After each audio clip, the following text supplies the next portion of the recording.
ಯಾರು ಯಾರು ನನ್ನನ್ನು ಈ ಸ್ಥಿತಿಯಿಂದ ಕಾಪಾಡೋರು? ಪರಮೇಶ್ವರ, ಪದ್ಮನಾಭೋದ್ಭವ ಇವರು ಯಾರೂ ಅಲ್ಲ. ಇವರೆಲ್ಲ ಸಾತ್ವಿಕತೆಯ ಪರವಾಗಿ, ಸತ್ಯದ ಪರವಾಗಿ ನಿಲ್ಲೋರು. ಇವರಿಂದ ನನಗೆ ಕಿಂಚಿತ್ ಸಹಾಯ ಕೂಡ ಆಗೋದಿಲ್ಲ. ತಾಮಸಿಕ ಗುಣವನ್ನು ಮೈಗೂಡಿಸಿಕೊಂಡು ಕ್ಷುದ್ರ ದೇವತೆಗಳನ್ನು ಆರಾಧಿಸಿ, ಮಹಾಮಾಂತ್ರಿಕ, ಮಹಾಶಕ್ತಿ, ಮಹಾಕಾಳನನ್ನು ಆರಾಧಿಸಿ ಪ್ರಸನ್ನ ಪಡೆದುಕೊಂಡಿರೋ ಮಹಾಮಾಂತ್ರಿಕ ಮಾತ್ರ ನನ್ನನ್ನು ಈ ಸ್ಥಿತಿಯಿಂದ ಕಾಪಾಡಬಲ್ಲ. ಯಾರು ಆ ಮಹಾಮಾಂತ್ರಿಕ? ನಿನಗೆ ಸಹಾಯ ಮಾಡೋದಕ್ಕೆ ಒಬ್ಬ ವ್ಯಕ್ತಿ ಇದ್ದಾನೆ. ಅಲ್ಲೊಬ್ಬ ಭೈರವ ಎನ್ನುವ ತಾಂತ್ರಿಕ ಸಿಗುತ್ತಾನೆ. ಅವನು ನಿನಗೆ ಎಲ್ಲ ರೀತಿಯಲ್ಲೂ ಸಹಾಯ ಮಾಡುತ್ತಾನೆ.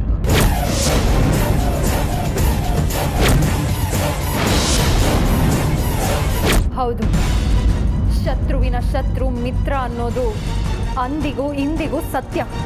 ನಾನು ಮತ್ತೆ ಭೈರವನ ಸಹಾಯಕ್ಕೆ ಮೊರೆ ಹೋಗ್ತೀನಿ. ಅದೇ ಸರಿ.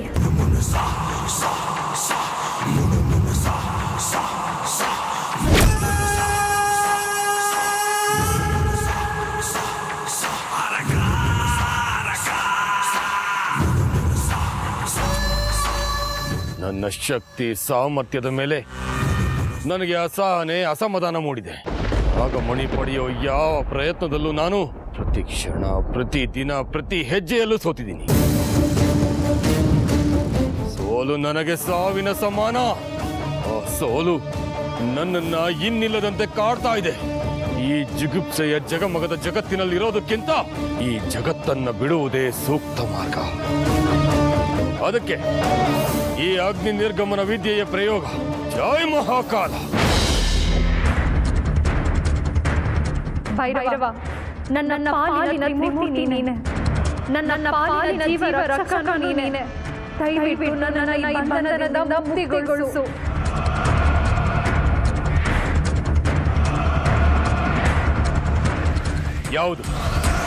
ಯಾವುದೇ ಅರ್ಥನಾದ? ಇದು ನನಗೆ ಚಿರಪರಿಚಿತ ಧ್ವನಿ. ಯಾರ್ದಿದು?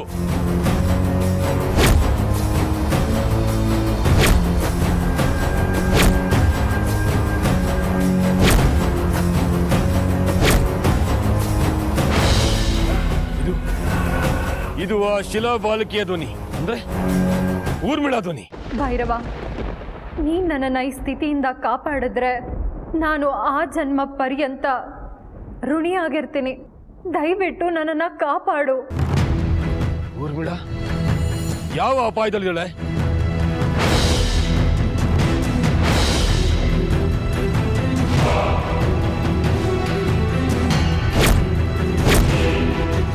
ಆ ಶಿಲಾಬಾಲಿಕೆ ಯಾವ ಪರಿಸ್ಥಿತಿಯಲ್ಲಿದ್ದಾಳೆ ಅನ್ನೋದು ಗೋಚರವಾಗ.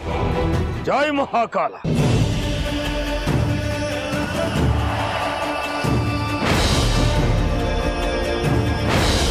ನನ್ನ ಆ ಜನ್ಮ ವೈರಿ ಶಂಕರ ಶಾಸ್ತ್ರಿ ಊರ್ಮಿಳಾನ ದಿಗ್ಬಂಧನದಲ್ಲಿಟ್ಟಿದ್ದಾನೆ. ಇವರನ್ನು ನಾನು ಕಾಪಾಡಬೇಕು. ಯಾರಿಂದ ಯಾವಾಗ ಹೇಗೆ ಸಹಾಯ ಆಗುತ್ತೆ ಅನ್ನೋದು ಯಾರಿಗೂ ತಿಳಿದಿರೋಲ್ಲ.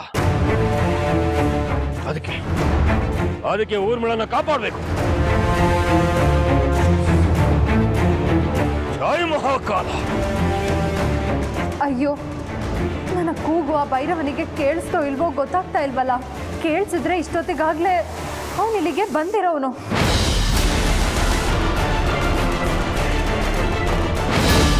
ಆ ಶಾಸ್ತ್ರಿ ನನಗೂ ಶತ್ರು, ಊರ್ಮಿಳಾಗೂ ಶತ್ರು. ಆ ಬುಡ್ಬುಡ್ಕೆ ಶಾಸ್ತ್ರಿನ ಸಾಯ್ತಿ ಅವನ ಸಮಾಧಿ ಮೇಲೆ ಸೌಧ ಕಟ್ಟಿದ್ರೆ ನನಗೂ ನೆಮ್ಮದಿ. ಯಾಕೆಂದ್ರೆ ನಡೆಯೋ ಕಾಲಿಗೆ ಎಡ್ರೋ ಬಳ್ಳಿ ತರ ನನ್ನ ಪ್ರತಿ ಹೆಜ್ಜೆಗೂ ಅವನು ಅಡ್ಡಗಾಲ ಹಾಕ್ತಾ ಇದ್ದಾನೆ. ಅವನನ್ನ ಸಾಯಿಸೋದು ನಾನೇನೆ.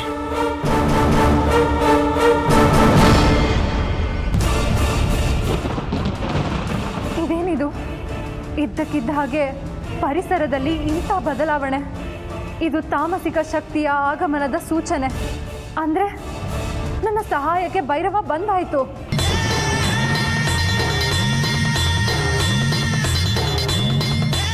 ಜೈ ಮಹಾಕಾಲ.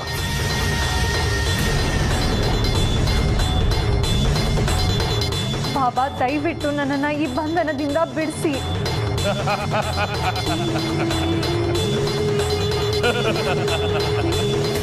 ಬಾಬಾ, ಯಾಕೆ ಈ ಅಟ್ಟಹಾಸದ ನಗು? ಊರ್ಮಿಳಾ, ನೀನು ಮುಗ್ದೆ ಅಲ್ಲ. ನನ್ನ ನಗುವಿನ ಗೂಢಾರ್ಥ ಈಗಾಗಲೇ ನಿನಗೆ ತಿಳಿದಿರುತ್ತೆ. ಕ್ಷಮಿಸಿ ಬಾಬಾ, ನನಗೆ ತಿಳಿದಿಲ್ಲ. ಈ ಪ್ರಪಂಚದ ಮೂಲ ಸೂತ್ರ ಏನು ಗೊತ್ತಾ? ಕೊಡು ಮತ್ತೆ ಪಡೆದುಕೋ ಅನ್ನೋ. ಗಂಡ ಹೆಂಡತಿಗೆ ಪ್ರೀತಿ ಕೊಟ್ರೆ ಹೆಂಡತಿ ಗಂಡನಿಗೆ ಪ್ರೀತಿ ಕೊಟ್ರೆ, ತಾಯಿ ಮಗುವಿಗೆ ಪ್ರೀತಿ ಕೊಟ್ರೆ ಮಗು ತಾಯಿಗೆ ಪ್ರೀತಿ ಕೊಟ್ರೆ, ಮರಕ್ಕೆ ಗೊಬ್ಬರ ಹಾಕಿ ನೀರೆರೆದ್ರೆ ಅದು ಫಲ ಕೊಡುತ್ತೆ. ಇದು ಪ್ರಕೃತಿಯ ನಿಯಮ. ಈ ಪ್ರಕೃತಿಯ ಒಂದು ಭಾಗ ನಾನು ನೀ ಅಂತ ನನಗೆ ಕೊಡೋ ತಗೊಳ್ಳೋ ಗುಣ ಇಲ್ದಿದ್ರೆ ಹೇಗೆ ಹೇಳು? ನನ್ನಿಂದ ನೀವು ಏನು ನಿರೀಕ್ಷಣೆ ಮಾಡ್ತಾ ಇದ್ದೀರಾ ಅನ್ನೋದನ್ನ ನೇರವಾಗಿ ಹೇಳಿ. ನಿನ್ನನ್ನ ಈ ಬಂಧನದಿಂದ ಬಿಡಿಸಿದ್ರೆ ನನಗೆ ಏನ್ ಲಾಭ ಅನ್ನೋದೇ ನನ್ನ ಲೆಕ್ಕಾಚಾರ. ಹೇಳಿ ಕೇಳಿ, ನೀನು ತಕ್ಷಕ ಕುಲದವಳು, ನೀನು ನಾಗಕುಲದವಳೆ. ನಿನ್ನ ಕುಲಕ್ಕೆ ನೀನು ದ್ರೋಹ ಎಷ್ಟಕ್ಕೆ ಹೊರಟಿದೀಯಾ ಅಂದಮೇಲೆ ನನಗೆ ದ್ರೋಹ ಮಾಡಲ್ಲ ಅಂತ ನಾನು ಹೇಗೆ ನಂಬಿ? ಇದಾಗ ಹೋಗೋ ಮಾತಲ್ಲ. ನಿನ್ನ ದಾರಿ ನಿನಗೆ, ನನ್ನ ದಾರಿ ನನಗೆ. ನಿನ್ನ ಹಣೆಯಲ್ಲಿ ಆ ಮಹಾಕಾಲ ಬರೆದಾಗುತ್ತೆ. ಅನುಭವಿಸು. ನಿಲ್ಲಿ ಬಾಬಾ.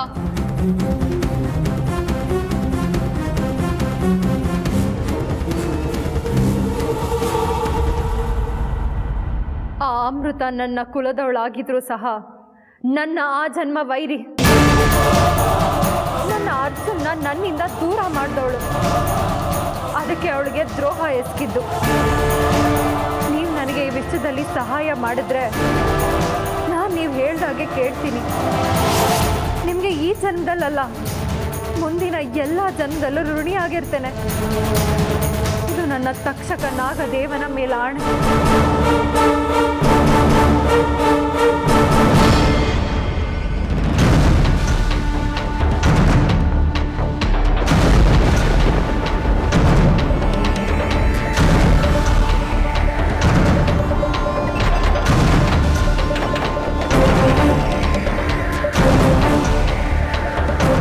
ನಿನ್ನ ಆಣೆ ನನಗೆ ನಂಬಿಕೆ ಬರೆಸ್ತದೆ.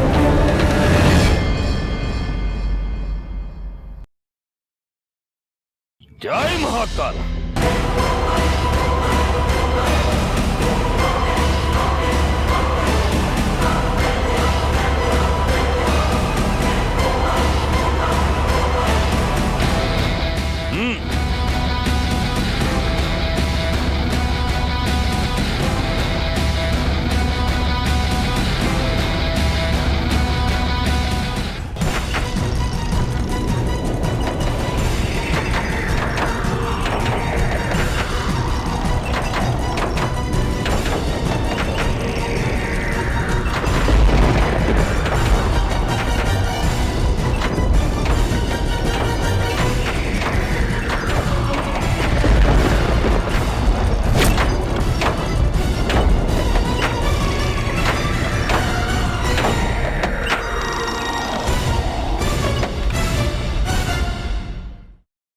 ಯಾಕೆ ಹೀಗೆಲ್ಲ ಅಲ್ಲೋಲ ಕಲ್ಲೋಲ ಆಗ್ತಾ ಇದೆ? ಇದು ನಿಜವಾಗ್ಲೂ ಅಪಶಕನದ ಸೂಚನೆ. ಹೇಗೆ ಸಾಧ್ಯ?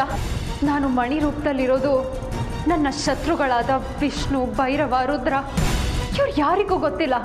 ಗೊತ್ತಿರೋದು ಆ ಊರ್ಮಿಳಂಗೆ ಮಾತ್ರ. ಆದರೆ ಅವಳು ಶಾಸ್ತ್ರಿಗಳ ಆಶ್ರಮದಲ್ಲಿ ಶಿಲೆ ಆಗಿದ್ದಾಳೆ. ಅವಳೇನಾದರೂ ಆಶ್ರಮದಿಂದ ತಪ್ಪಿಸ್ಕೊಂಡಿರಬಹುದಾ? ಇಲ್ಲ, ಹಾಗೆ ತಪ್ಪಿಸ್ಕೊಳ್ಳೋದಕ್ಕೆ ಸಾಧ್ಯನೇ ಇಲ್ಲ. ಅಷ್ಟೊಂದು ಸಾತ್ವಿಕ ಶಕ್ತಿ ತುಂಬಿ ತುಳುಕ್ತಾ ಇರೋ ಆಶ್ರಮ ಅದು. ಅಂಥ ಸ್ಥಳದಿಂದ ಅವಳು ತಪ್ಪಿಸ್ಕೊಳ್ಳೋದಕ್ಕೆ ಸಾಧ್ಯನೇ ಇಲ್ಲ. ಹಾಗಾದರೆ ಈ ರೀತಿ ಅಪಶಕನಗಳು ಯಾಕೆ ಆಗ್ತಾ ಇದೆ? ಇನ್ಯಾವ ಶತ್ರುಗಳ ಸಂಚಿರ್ಬೋದಿದು? ಅರ್ಜುನ್ ಅವ್ರು ಬೇರೆ ಮನೇಲಿಲ್ಲ. ದೇವ್ರೆ, ನೀನೇ ನನ್ನನ್ನು ಕಾಪಾಡ್ತಾ ಇರೋದು. ನನ್ನ ಸುರಕ್ಷತೆಯ ಭಾರನ ನಿನ್ನ ಮೇಲೆ ಹಾಕ್ತಾ ಇದ್ದೀನಿ. ನನ್ನನ್ನು ಕಾಪಾಡೋ ಜವಾಬ್ದಾರಿ ನಿಂದೆ ತಂದೆ. ನಿಂದೆ.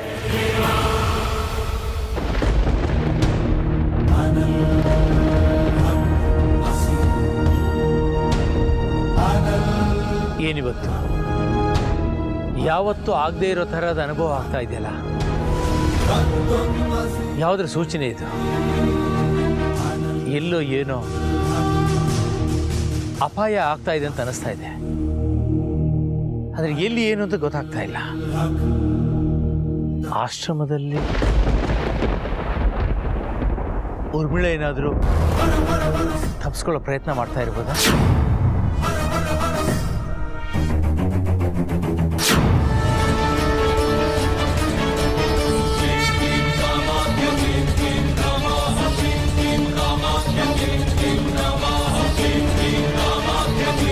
ಯಾಕೆ ಹೀಗಾಯ್ತು ಇವತ್ತು?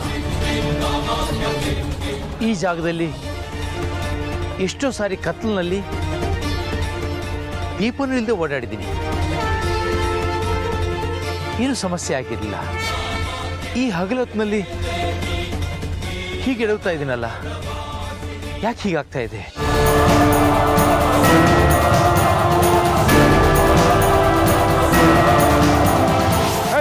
ಯಾರು ನೀನು? ವಿಗ್ರಹನಾಗ ತಗೊಂಡೋಗ್ತಾ ಇದ್ಯಾ? ಜೈ ಮಹಾಕಾಲ, ಜೈ ಮಹಾಕಾಲ.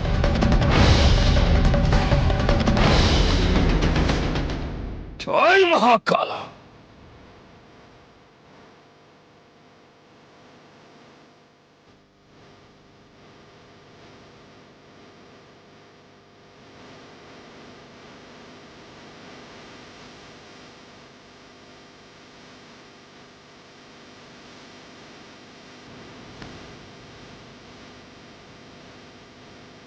ಜೈ ಮಹಾಕಾಲ.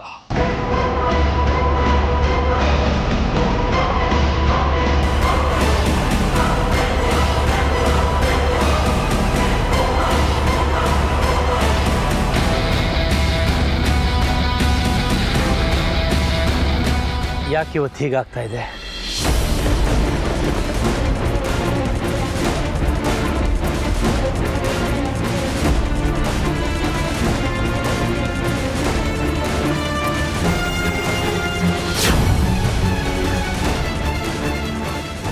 ಸದಾಶಿವ, ಸದಾನಂದ,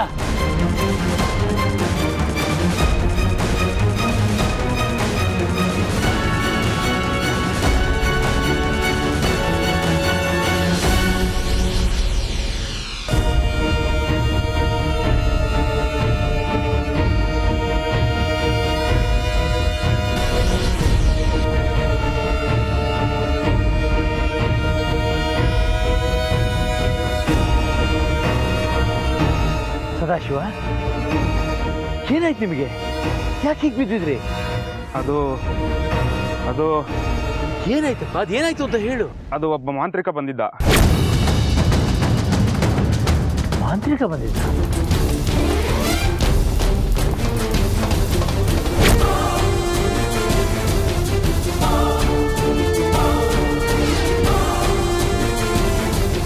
ಹಿಂದೆ ಮಾಡಿರೋ ತಪ್ಪನ್ನ ನಾನಿನ್ ಯಾವತ್ತೂ ಮಾಡೋದಕ್ಕೆ ಹೋಗೋದಿಲ್ಲ.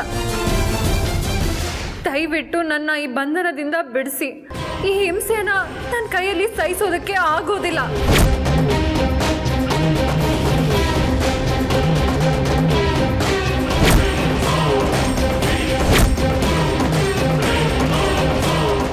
ಅಂದ್ರೆ ನನ್ನ ಕಣ್ಣೆದುರಿಗೆ ಹೊಗೆ ರೂಪದಲ್ಲಿ ಹೋಗಿದ್ದು ಇವರೇನ? ಯಾಕೆ ನನಗೆ ಅವಾಗಲೇ ಗೊತ್ತಾಗ್ಲಿಲ್ಲ ಇದು?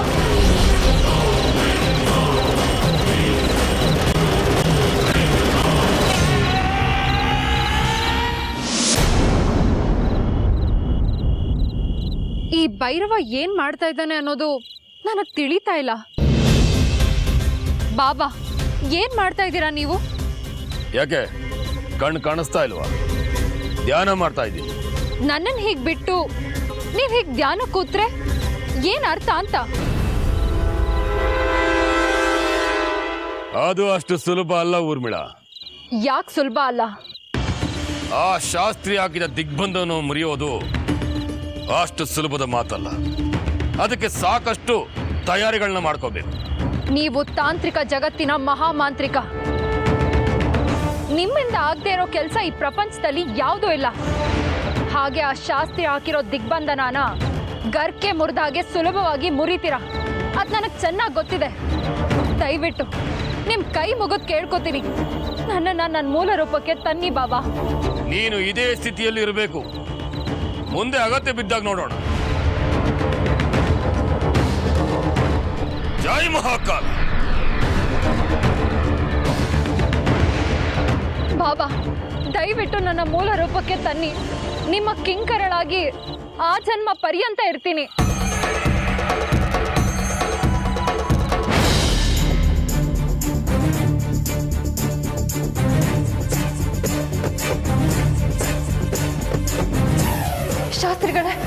ಶಾಸ್ತ್ರಿಗಳೇ ಅಮೃತ, ಅಮ್ಮ ಚೆನ್ನಾಗಿದೆಯಾ?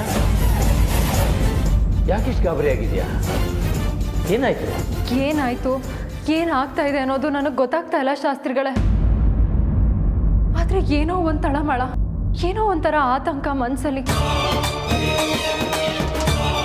ನಾನು ನಮ್ಮ ಮನೆಯಲ್ಲಿದ್ದೆ. ಇದ್ದಕ್ಕಿದ್ದ ಹಾಗೆ ಆಕಾಶದಲ್ಲಿ ಒಂದು ಮಿಂಚು, ಏನೋ ಒಂದು ಅಪಾಯದ ಅಪಶಕನದ ಮುನ್ಸೂಚನೆ. ಅದೆಲ್ಲ ಏನು ಅಂತ ಗೊತ್ತಾಗದೆ ನಿಮ್ಮನ್ನ ಕೇಳೋಣ ಅಂತ ಬಂದೆ ಶಾಸ್ತ್ರಿಗಳೇ. ಅಮೃತ, ನಿನಗೊಂದು ಆಘಾತದ ಸುದ್ದಿ ಇದೆ. ಆಘಾತದ ಸುದ್ದಿನ? ಏನದು? ಊರ್ಮಿಳಾ ನನ್ನ ಆಶ್ರಮದಿಂದ ತಪ್ಪಿಸ್ಕೊಂಡಿದ್ದಾಳೆ.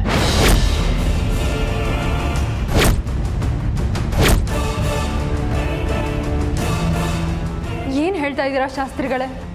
ನನ್ನ ಕೈಯಲ್ಲಿ ಇದನ್ನು ನಂಬೋದಕ್ಕಾಗ್ತಾ ಇಲ್ಲ. ಹೌದು ಅಮೃತ, ಕೈ ಸತ್ಯಗಳನ್ನು, ಕಟು ಸತ್ಯಗಳನ್ನು ಅಷ್ಟು ಸುಲಭವಾಗಿ ಅರಗಿಸ್ಕೊಳ್ಳೋದಕ್ಕಾಗೋದಿಲ್ಲ. ಆದರೆ ಆ ಊರ್ಮಿಳ ನಿಮ್ಮ ಮಂತ್ರಶಕ್ತಿಯಿಂದ ತಪ್ಪಿಸ್ಕೊಂಡಿದ್ದಾಳೆ ಅಂದರೆ ಏನು ಅರ್ಥ ಶಾಸ್ತ್ರಿಗಳೇ? ನನ್ನ ಮಂತ್ರದ ದಿಗ್ಬಂಧನದಿಂದ ತಪ್ಪಿಸ್ಕೊಂಡು ಹೊರಗೆ ಹೋಗೋಷ್ಟು ಶಕ್ತಿ ಆ ತಕ್ಷಕಿಗಿಲ್ಲ. ಮತ್ತೆ ಹೇಗೆ ಹೋದ್ಲು? ನನಗೆ ಸಹಾಯ ಮಾಡು ಅಂತ ಆ ಭೈರವನನ್ನು ಬೇಡ್ಕೊಂಡಿದ್ದಾಳೆ.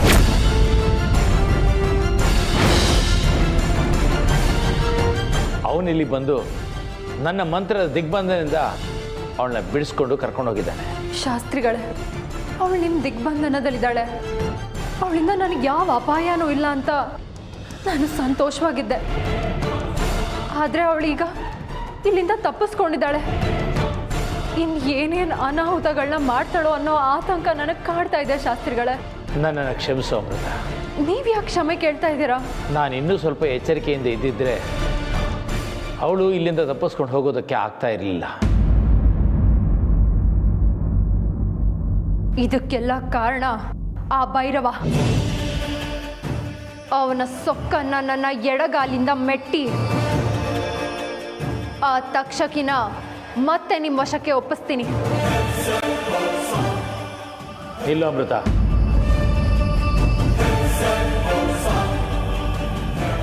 ನನ್ನನ್ನು ಯಾಕೆ ತಡಿತಾ ಇದ್ದೀರಾ?